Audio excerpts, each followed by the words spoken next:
Picture a city that gleams like molten gold under the Mediterranean sun, where towering churches pierce the heavens and emperors rule with an iron fist guided by divine vision. This isn't Rome. This is something greater, something new. Welcome to the Byzantine Empire, heir to a legacy that forever changed the course of human history. The year was 476 after Christ. As the Western Roman Empire crumbled into dust, many believed they were witnessing the end of civilization itself. But in the East, something remarkable was happening. From the ashes of the old world, a new power was rising. Constantinople, the new Rome. For over 1,000 years, while Western Europe stumbled through the Dark Ages, the Byzantine Empire didn't just survive, it thrived. Imagine walking through the streets of Constantinople at its height. The air filled with the scent of exotic spices from distant lands, the sounds of countless languages echoing through markets paved with marble, and the shimmer of golden mosaics adorning churches that seemed to touch the sky.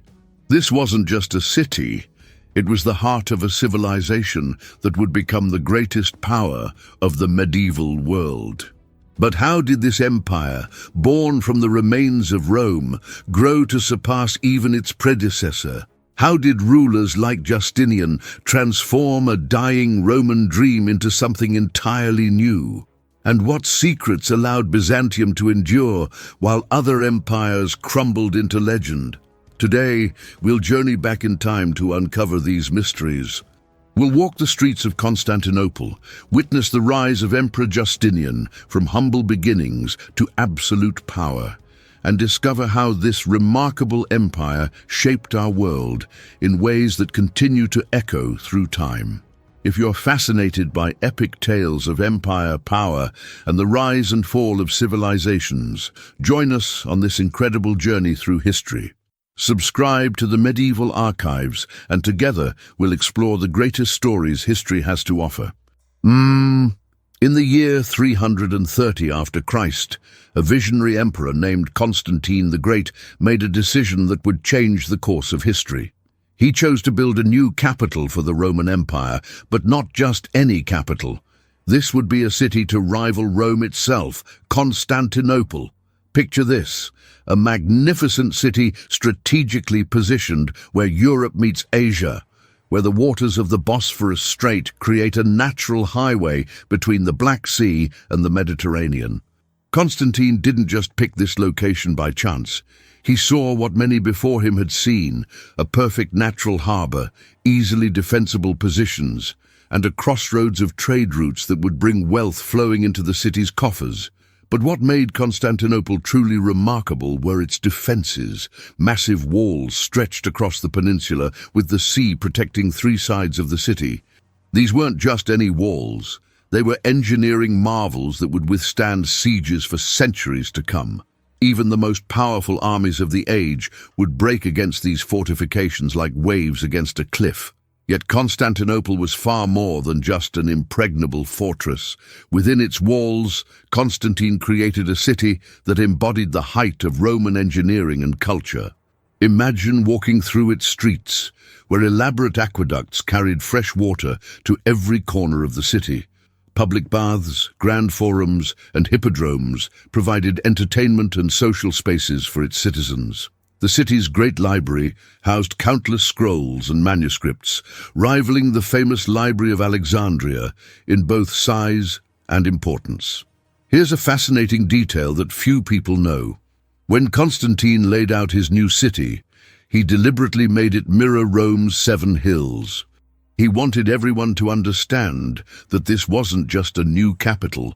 It was a new Rome, one that would carry the empire's legacy forward for another 1,000 years.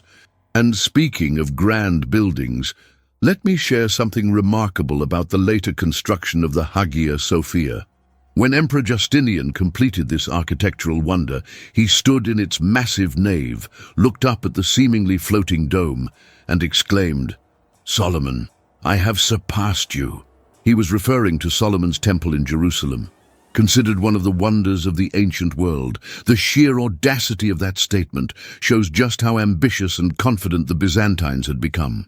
The founding of Constantinople wasn't just about building a new city. It was about creating a new center of civilization, one that would preserve Roman culture and law while embracing Greek learning and Christian faith. This unique blend would give birth to what we now call the Byzantine Empire, though its citizens would continue to call themselves Romans until the very end. When we talk about the Byzantine Empire at its height, one name stands above all others: Justinian the Great. His story begins in 527 after Christ, when a man born to peasant parents in a remote Balkan province ascended to become one of the most powerful rulers in history. But Justinian wasn't alone in his grand ambitions. By his side stood one of history's most remarkable women, Theodora. Now here's a story that sounds like it's straight out of a drama series. She was a former actress and dancer who caught the eye of the future emperor. Despite fierce opposition from the nobility, Justinian changed the law just so he could marry her. And thank goodness he did, because Theodora would prove to be far more than just an empress. She was a brilliant strategist and his most trusted advisor. Justinian had a dream that seemed almost impossible: to restore the Roman Empire to its former glory. While others saw a fragmented world of barbarian kingdoms, he saw an empire waiting to be rebuilt. Under his command, his generals, particularly the brilliant Belisarius, reconquered North Africa from the Vandals and even managed to retake Italy, the ancient heart of the empire. But Justinian wasn't just a warrior emperor. He was also a builder and a lawmaker. His greatest achievement in law was the Justinian Code, a massive compilation and reform of Roman law that would influence legal systems for over 1,000 years. Think about that. When modern lawyers study law today, they're still learning principles that Justinian helped establish 15 centuries ago. Yet among all his achievements, one stands literally above the rest: the Hagia Sophia. Let me paint you a picture of this architectural marvel. Imagine walking into a building where a massive dome seems to float in mid-air, supported by hidden columns and bathed in light from 40 windows around its base. The dome rises 180 feet high, and when visitors first entered the completed cathedral, many fell to their knees, convinced it was held up by divine intervention. Here's a fascinating detail most people don't know. During its construction, according to legend, angels were seen guarding the building tools at night. The workers would return in the morning to find their work mysteriously progressed. Even the building plans themselves were said to have been delivered to Justinian in a dream by an angel. The building was so revolutionary that when the dome partially collapsed after an earthquake, the repairs had to be done by Isidorus the Younger, because he was one of the few people who could even understand the complex mathematics behind its construction. Justinian's reign wasn't just about grand buildings and military conquests. He revolutionized everything from tax collection to religious policy. He even managed to survive a massive riot that nearly toppled his reign, known as the Nika riots, where nearly half of Constantinople burned to the ground. But that's another fascinating story for another time. Through it all, Justinian and Theodora ruled as true partners, creating what historians often call the Golden Age of the Byzantine Empire. Their legacy was so profound that when Justinian died in 565 after Christ, he left behind an empire that had nearly doubled in size, a legal code that would last for centuries, and architectural wonders that still take our breath away today. When you first stand before the Hagia Sophia, you immediately understand why it left visitors speechless for over 1,000 years. This wasn't just a church. It was the Byzantine Empire's ultimate statement of power, beauty, and divine authority, all rolled into one breathtaking building. Let me take you inside. Imagine entering through massive bronze doors and suddenly finding yourself in a space that seems to defy gravity. The main dome soars above, creating an illusion that it's floating on a ring of light. The Byzantines achieved this clever trick by placing 40 windows at the dome's base, creating a heavenly glow that streams down onto the marble floors below. The walls tell stories through stunning mosaics, each tiny piece of glass and precious stone carefully placed to catch and reflect light. On one wall you might see Emperor Justinian offering gifts to Christ, while on another, the Virgin Mary cradles the infant Jesus. These weren't just decorations, they were messages of imperial and divine power meant to awe visitors from across the known world. But here's something fascinating about Byzantine culture that often gets overlooked. While Western Europe was going through what we call the Dark Ages, Byzantium was preserving the greatest works of ancient civilization. Imagine teams of scholars carefully copying manuscripts of Plato, Homer, and countless others, ensuring these treasures wouldn't be lost to time. They didn't just preserve these works. They studied them, debated them, and used them to educate their children. The Byzantines weren't just masters of preservation, they were innovative creators in their own right. Take their mosaics, for example. They developed techniques so advanced that modern artists still struggle to replicate them. They created special glass cubes called tesserae, setting them at slightly different angles to create an almost magical shimmer as you walk past. And then there's their bureaucracy. Now, I know that sounds boring, but hear me out. The Byzantines created such an efficient system of government that it became the envy of the medieval world. They had professional civil servants, specialized departments, and complex record-keeping systems that would look familiar to modern office workers. They even had a diplomatic corps that would make today's State Department jealous. Here's a little-known fact. Byzantine bureaucrats used a secret ink made of special ingredients for important documents. This ink, known as sacred ink, would change color if someone tried to tamper with the document.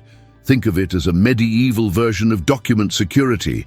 Speaking of fascinating details, did you know that when the Hagia Sophia was first completed, Justinian spent the equivalent of 3 years' tax revenue from the entire empire on its decoration alone?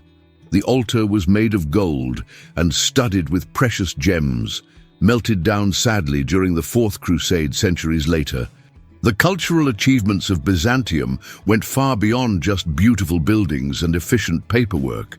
They created a sophisticated society where literature, art, and learning flourished. Their libraries contained hundreds of thousands of books when most European monasteries were proud to own a few dozen. Their artists developed new styles of painting that would influence religious art for centuries. Their architects created buildings that still stand today, defying time and gravity. This remarkable civilization nearly came to an end during the famous Nika riots, when Justinian almost lost everything. But that's a story that deserves its own telling, isn't it? The legacy of Byzantine culture continues to influence us today, from the way we build churches to how we organize governments.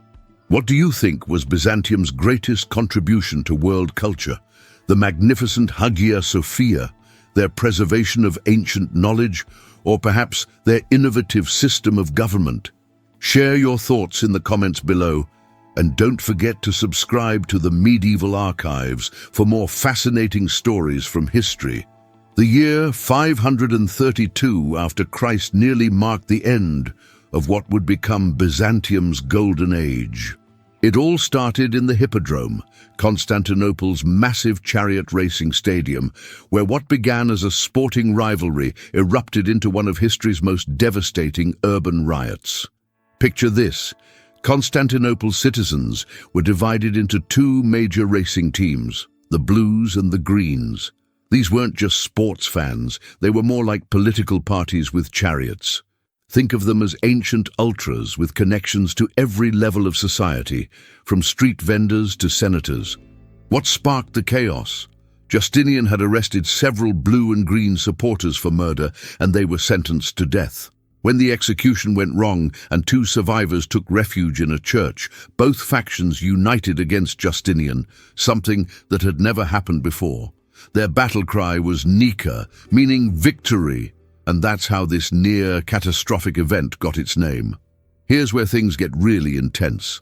The riots spread through the city like wildfire, quite literally. The mob burned down multiple buildings, including the Hagia Sophia's original structure. For 5 terrifying days, Constantinople burned while the rioters proclaimed a new emperor, a nobleman named Hypatius. Justinian, trapped in his palace with his advisors, was ready to flee. Ships were prepared for his escape, and the imperial treasury was already loaded onto them. This is where Theodora, his empress, steps in with one of history's most dramatic speeches. Picture the scene. The emperor and his counselors are debating escape plans when Theodora rises from her throne. She speaks words that would echo through history. Those who have worn the crown should never survive its loss. Never will I see the day when I am not saluted as empress. If you wish to save yourself, emperor, there is nothing to prevent you.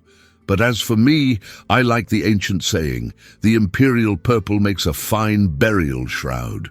Her courage changed everything. Inspired by Theodora's words, Justinian decided to stay and fight. He turned to his most trusted general Belisarius with a desperate plan. While some of his men distributed gold to buy the loyalty of Blue faction members, others secretly positioned troops around the hippodrome where the rebels had gathered. What happened next was both brilliant and brutal. Belisarius and another general, Mundus, led their troops into the packed hippodrome from different entrances. The rebels, trapped inside the stadium, where they had been celebrating their apparent victory, faced the full might of the imperial army. By the end of that day, it's said that 30,000 people lay dead in the hippodrome. Here's a fascinating detail most people don't know. During the riots, refugees crowded into the Church of St. Irene, which miraculously survived the fires untouched. People claimed it was protected by divine intervention, adding another layer of supernatural drama to an already incredible story. The aftermath of the Nika riots transformed both Constantinople and Justinian's reign. From the ashes of destruction, he rebuilt the city more splendid than before, including the magnificent Hagia Sophia we know today. The riot that nearly destroyed him became the foundation of his greatest achievements. Justinian emerged from this crisis stronger than ever, but also changed. He became more autocratic, more determined to leave his mark on history. The man who almost fled his throne would go on to become one of the most powerful rulers in Byzantine history. But he never forgot how close he came to losing everything, and how the courage of his remarkable empress had saved both his throne and his legacy. This dark chapter in Byzantine history shows us something crucial about power and leadership. Sometimes the difference between total defeat and legendary triumph comes down to a single moment of courage, a few words spoken at exactly the right time. While Western Rome crumbled under barbarian invasions, the Byzantine Empire didn't just survive, it thrived, becoming the most sophisticated civilization of the medieval world. Think of Byzantium as a bridge, connecting the ancient world to the Middle Ages, preserving knowledge that would otherwise have been lost forever. Let's talk about their most enduring achievement, the Justinian Code. Imagine trying to gather more than 1,000 years of Roman laws, remove the contradictions, update them for current times, and organize them into a clear system. That's exactly what Justinian's legal experts did. This massive undertaking became the foundation for legal systems across Europe, and believe it or not, still influences our laws today. When you hear about civil law in countries like France or Germany, you're seeing the distant echo of Byzantine legal wisdom. But here's something fascinating. The Byzantines didn't just preserve old laws. They created new ones that were remarkably ahead of their time. They had laws protecting women's property rights, regulations for fair business practices, and even environmental rules about building locations. Yes, you heard that right. They had environmental regulations in the Middle Ages. The empire's influence went far beyond law books. Ever heard of the Cyrillic alphabet, the one used in Russia and many Eastern European countries? It was created by Byzantine missionaries, Saints Cyril and Methodius, who were sent to convert the Slavic peoples. These two brothers didn't just bring religion, they created an entire writing system that millions of people still use today. Speaking of religion, the Byzantine Empire was the guardian of Orthodox Christianity, but they approached faith in a unique way. While Western Europe was experiencing what we call the Dark Ages, Constantinople was home to sophisticated theological debates. Monks weren't just copying texts, they were engaging in complex philosophical discussions about the nature of existence. Here's a detail that might surprise you. Byzantine influence reached far beyond its borders through what historians call soft power. Their gold coin, the Byzant, was the US dollar of the medieval world, accepted everywhere and trusted by everyone because of its consistent purity. For centuries, if you wanted to do serious international trade, you needed Byzantine coins. The Byzantines also gave us the fork. Yes, that everyday utensil you use without thinking was considered shockingly sophisticated when Byzantine Princess Theodora Dukaina brought it to Venice in the 11th century. The Venetians initially mocked this strange eating tool, but soon enough, everyone wanted one. Their diplomatic influence was extraordinary too. The Byzantine court was like the United Nations of its day, hosting ambassadors from places as far away as China and Scandinavia. They were masters of what we now call international relations, using a complex system of diplomacy, trade, and cultural exchange to maintain their influence. The empire's artistic legacy is equally impressive. Those gorgeous golden backgrounds in medieval religious paintings? That's Byzantine style, the soaring domes you see in churches across Europe and the Middle East. Byzantine architecture. Even the way Jesus and Mary are typically portrayed in religious art comes from Byzantine traditions. Perhaps most importantly, while Western Europe was losing touch with its classical heritage, the Byzantines maintained living contact with the works of Plato, Aristotle, and other ancient writers. They didn't just preserve these texts, they studied them, debated them, and eventually shared them with Western scholars, helping spark what we now call the Renaissance. Think about this. Without the Byzantine Empire, we might have lost the works of Homer, the philosophical insights of ancient Greece, and countless other treasures of human knowledge. They weren't just preserving the past, they were keeping civilization alive during some of history's darkest hours. The Byzantine legacy reminds us that empires don't just leave behind monuments and ruins, they leave ideas, systems, and innovations that continue to shape our world long after their fall. Every time you see a domed church use a fork or read about civil law, you're experiencing a small piece of their remarkable legacy.